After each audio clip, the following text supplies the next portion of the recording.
Nirepaso na ni Pangulong Bongbong Marcos ang minimum wage rate. Nais ng Pangulo na isalang-alang ang epekto ng inflation sa sahod ng mga manggagawa. Nakatutok si Ivan Mayrina. Ngayong araw ng paggawa, may utos si Pangulong Bongbong Marcos sa Regional Tripartite Wages and Productivity Boards to initiate a timely review of the minimum wage rates in their respective regions with due consideration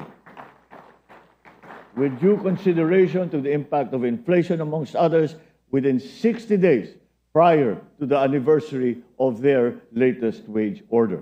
Nasa hanggang 361 pesos lang ang minimum wage sa BARM na siyang pinakamababa sa bansa. Kasunod ng huling aumento rito na 20 pesos itong Pebrero. Pinakamataas naman sa Metro Manila na hanggang 610 pesos. Kasunod ng huling aumento rito na 40 pesos noong Hunyo taong 2023. Minsan lang pwede magtaas ng sahod sa loob ng isang taon.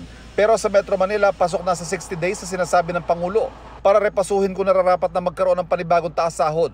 Iniutos din ng Pangulo sa National Wages and Productivity Commission na repasuhin ang mga panuntunan para tiyak na regular at patas sa mga wage review.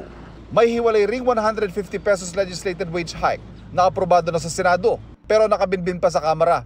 Legislated man o galing sa Regional Wage Board, approve ang dagdag sahod sa National Anti-Poverty Commission. Importante ang kagyat na dagdag na sahod sapagkat gaya na nga po nasabi niya rin kanina during his speech ay grabe rin ang pagtaas ng ilang mga pangunahing presyo ng bilihin.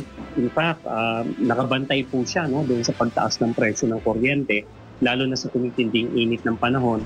Kaya tingin ko nararapat lamang yung ganung panawagan ni President Bongbong Marcos Jr.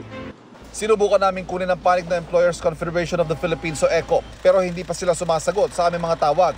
Pero nauna na nilang sinabi na maaaring magresulta sa pagtatanggal ng mga trabaho, pagtaas ang presyo ng bilihin o di kaya pagsasara kapag hindi kinaya ang wage hike lalo na ng mga maliliit na negosyo. Mahigit 90% po ng ating mga existing enterprises ay nasa kategorya ng micro, small and medium enterprises. So sa atin pong pagtitingin sa pangangailangan ng mga manggagawa, binabalanse po natin yan sa kapasidad o kakayahan ng mga employers. Mahalaga rin kasing maraming trabaho, kaya ang atas ng Pangulo sa Kongreso ay ang pagpasa ng mga batas para maparami yan. Marami rin naman ng malilikhang trabaho ang mga investment na pumapasok sa bansa.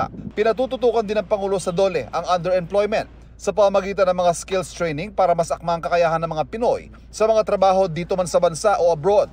Para sa mga OFW naman, may utos din ng Pangulo sa Department of Migrant Workers. Let us continue to mobilize the 2.8 billion peso Action Fund and provide protection for distressed OFWs to provide forms of assistance to OFWs requiring welfare, repatriation, and reintegration services. Para sa GMA Integrated News, Ivan Mayrina, nakatutok, 24 oras.